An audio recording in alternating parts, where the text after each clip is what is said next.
HECM changes demystified. With any watershed event like HUD's complete revamping of the federally insured reverse mortgage, confusion can abound. Now this week, I'm going to attempt to demystify the latest changes that have been announced by HUD for the program and give you 10 takeaways. Now in essence, HUD has taken this program back to its original intent and early product design. So here we go. Number one, borrowers will be limited to only using 60% of the gross principal limit in the first year. Now the only exception is when their mandatory payoffs, like a mortgage, exceed 50% of that limit. To clarify, the gross principal limit is the maximum claim amount, that is the home's appraised value, or the lending limit, whichever is less. Now they multiply that times the new principal limit factors, which are lower. We are not looking at the net principal limit here. That is after closing costs, fees, and payoffs are subtracted.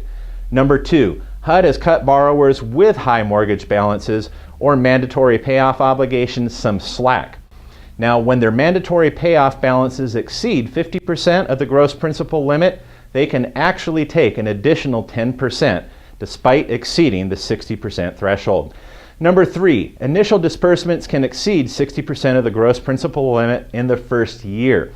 Now in this example, we see a $140,000 mandatory payoff obligation plus repairs and a partial lump sum of $7,000, which totals 80% of the principal limit.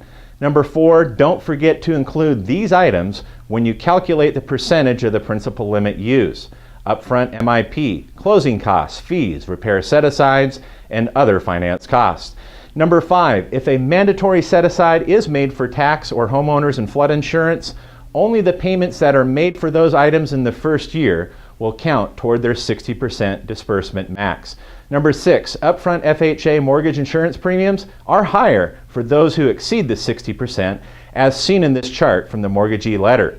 Now this should only apply to individuals who have a substantial payoff or high mortgage balance of obligations, because borrowers cannot elect to exceed the 60% cap or the principal limit usage. Number seven, we have some time. The financial assessment does not go into effect until January 14th of next year. Number eight, in the process of underwriting and conducting a financial assessment, it is determined that a set-aside account is required. Well, HUD will use what's called a lifetime expectancy set-aside, or LESA.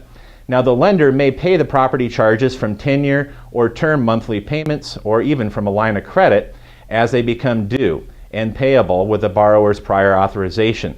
Now the formula they use for a lifetime set-aside account is a little complex. It's a financial calculation, but it does take into effect the future growth in the principal limit or line of credit based on the expected rate and ongoing MIP.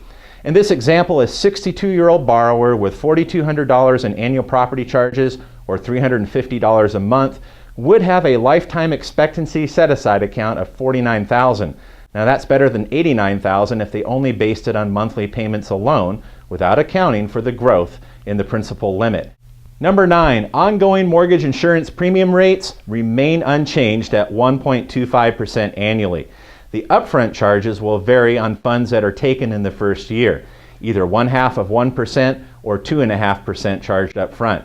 And number 10, and lastly, we have weathered worse storms than this. In the years 2009 and 10, we had home values fall by 30 to 50%, and then we had original principal limit factors cut by 10%. Combined, that was effectively a 40 to 60% reduction in the principal limit in many cases. But today, we have stabilizing and appreciating home values and a 15% in lending ratios. Now, is this a welcome change by many of us? No. But worse than the years following the housing crash? I leave that to you to decide.